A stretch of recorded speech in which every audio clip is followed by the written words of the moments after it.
यह जो घनी अंधेरी रात काली है, बस पल भर में ढलने वाली है। सुबह का सूरज है उग रहा, नई सुबह होने वाली है। पिछले वीडियो में हमने यह जाना कि किस तरह किन परिस्थितियों में गुरुदेव की पहली पत्नी ने अपनी अंतिम सांस ली। क्या थे उनके अंतिम शब्द? उनके जाने के पश्चात तीनों बच्चों की जिम्मेदारी ताईजी पर आ गई। ताईजी ने दूसरे विवाह के लिए कई बार श्रीराम से कहा। उनके मना करने के बाद उन्होंने यह भी कहा कि कम से कम बच्चों के लिए तो सोचो, बच्चों को माँ की ज़रूरत है। कई बार बच्चों की दुहाई दी, फटकार लगाई, यहाँ तक कि कई बार हंसी हंसी में उल्हाना भी दिया। श्रीराम के चाचा जी ने उनसे बिना पूछे योग्य कन्या की खोज शुरू कर दी। ऐसी परिस्थिति में श्रीराम के मन में द्वंद्व चल रहा था कि इन स्थितियों से कैसे निपटा जाए। फिर अपने आप समाधान हो गया। द्वंद्व जब प्रगाढ़ होने लगा तो भीतर से यह भाव जागा कि साधना का योगक्षेम मार्गदर्शक सत्ता ही निभा रही है। जो उचित होगा वही होगा। उसकी इच्छा आकांक्षा के विपरीत कुछ नहीं हो सकता। सन 1943 में मई मास की ही कोई तिथि होगी जब ध्यान में हमेशा की तरह तन्मयता रही। 5.5 घंटे के आसन और इष्ट से एकाकार हो जाने वाली प्रगाढ़ स्थिति ने श्रीराम के वर्ण को तपे हुए सोने जैसा कर दिया था। आसन से उठते हुए अपने व्यक्तित्व में भी उन्होंने यह आंच अनुभव की थी। जिन दिनों यह स्थिति बनना आरंभ हुई उन दिनों थोड़ी असुविधा तो होती थी, लेकिन बाद में अभ्यास हो गया। आसन से उठने के बाद वे हाथ मुंह धोते, सिर पर पानी छिड़कते और कुछ देर तुलसी की क्यारी या गाय के पास खड़े रहते। उस दिन श्रीराम उठने लगे तो प्रतीत हुआ कि पूजा कक्ष में वह अकेले नहीं हैं, उनके साथ किसी और साधक ने भी समर्पण किया है। उस साधक की उपस्थिति का बोध हुआ। उन्होंने आसपास देखा, लेकिन वहां कोई नहीं था। फिर भी उपस्थिति का आभास हो रहा था।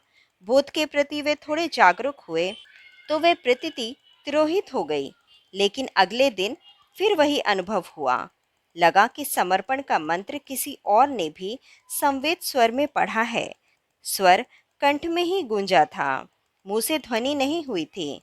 वे पश्यंती स्तर का ही व्याप्त हुआ था, लेकिन अनुभव हो रहा था। अगले दिन यानी तीसरे दिन प्रतीति और स्पष्ट हुई। अनुभव हुआ कि आसन के पास वाले भाग में एक दुबली पतली किशोरी कन्या बैठी है। वही साथ साथ मंत्र पढ़ती जा रही है और समर्पण का संकल्प करते हुए पृथ्वी पर जल छोड़ रही है। इन 3 दिनों में वह प्रतीति भी प्रकट हुई कि साधना के अंतिम चरण में जैसी दाहक ऊष्मा अनुभव होती थी, वह शांत शीतल होने लगी। वैसी गर्मी का अब लोप सा हो गया। कहीं वह उस किशोरी की उपस्थिति का प्रभाव तो नहीं है? मन में प्रश्न उठा, लेकिन ज्यादा देर तक यह टिक नहीं रहा। उस दिन चाचा राम प्रसाद मथुरा आए। देहरी पर पांव रखते ही उन्होंने अपनी भाभी को पुकारा। अंदर आते तक घोषणा कर दी कि श्रीराम के लिए बहू मिल गई है। बहुत सुशील और नेक स्वभाव की है। खेलने कूदने में उसका मन कम लगता है। चिड़ियाओं को दाना चुगाने, गाय बकरी कुत्ते आदि चौपायों को चारा रोटी खिलाने और घर आने वालों के लिए पानी लाना, उनकी सेवा करने में ही उसका मन रमता है। यह सब विवरण देते हुए रामप्रसाद खी खी करके हंस दिए। ताईजी ने कहा, कुछ नाम बताओ, घर परिवार के बारे में भी कोई पूछताछ की या नहीं?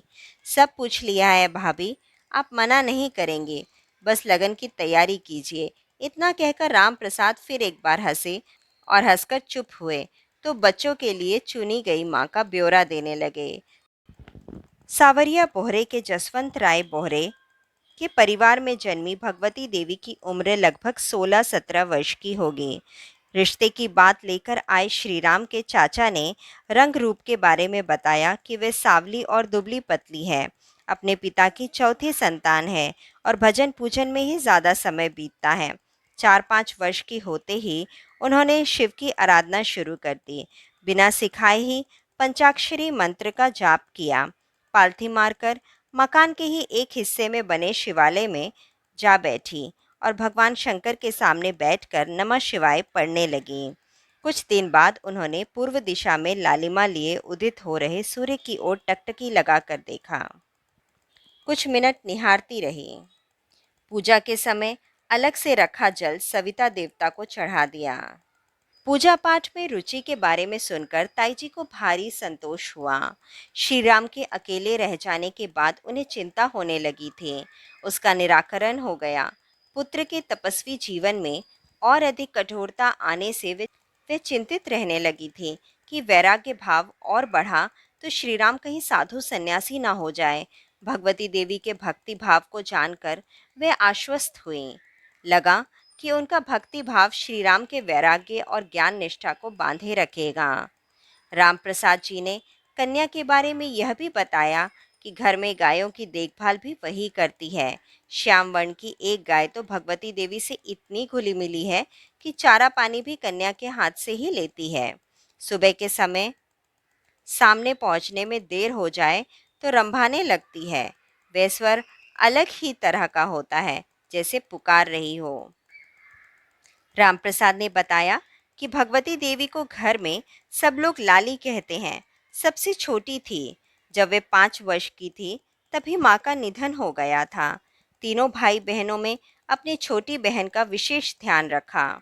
पिता ने भी ध्यान रखा कि बेटी को माँ की कमी का आभास ना हो। वे भी भगवती देवी को लाली कहते थे। रामप्रसाद ने हंसते हंसते बताया, और सुनो भाभी, तुम्हारी बहू को बचपन में खेलने कूदने का भी भाव नहीं था। पंडित जी बता रहे थे कि लाली के पास कपड़े की बनी एक गुड़िया थी। वे अक्सर बीमार पड़ जाती और लाली सेवा टहल करने लगती।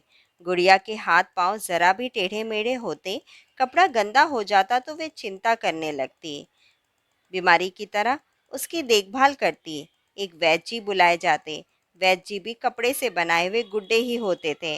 वे आते, नब्ज देखते, कोई नुस्खा बताते और लाली नुस्खा तैयार करने में जुट जाती। जड़ी बूटियां इकट्ठा करती, उन्हें कूटती पीसती, काढ़ा बनाती, लेप करती। इस उपचार में गुड़िया थोड़ी मैली हो जाती तो उपचार पूरा होने के बाद उसे नहलाती, धुलाती, कपड़े बदलती। यह सुनकर तो ताई जी भी हंसे बिना नहीं रह पाई। बहू ने गुड़िया के लिए एक अलग रसोई भी बना रखी है। वहीं उसका भोजन तैयार होता है। उससे मिलने के लिए लोग आते जाते। उनका भोजन भी रसोई में तैयार होता। आने वालों को भोजन किए बिना जाने नहीं दिया जाता था। गुड्डे गुड़ियाओं से खेलने की उम्र तक लाली यही सब करती थी। बाद में वे घर आए लोगों की आवभगत में व्यस्त रहने लगी। उनके लिए पानी लाना, भोजन के लिए पूछना, स्वल्प आहार की व्यवस्था करना जैसे मोर्चे संभाल लिए। छोटी उम्र में गुड्डे गुड़ियाओं की गई आवभगत आगंतुक अतिथियों के सत्कार में बदल गई। श्रद्धा भक्ति और अतिथि सत्कार के गुणों ने ताईजी को मुक्त कर दिया। उन्होंने बिना देखे और पूछताछ किए बिना ही रिश्ते के लिए हाँ कह दिया। संबंध निश्चित करने के लिए जसवंत राय जी सिर्फ एक बार आए।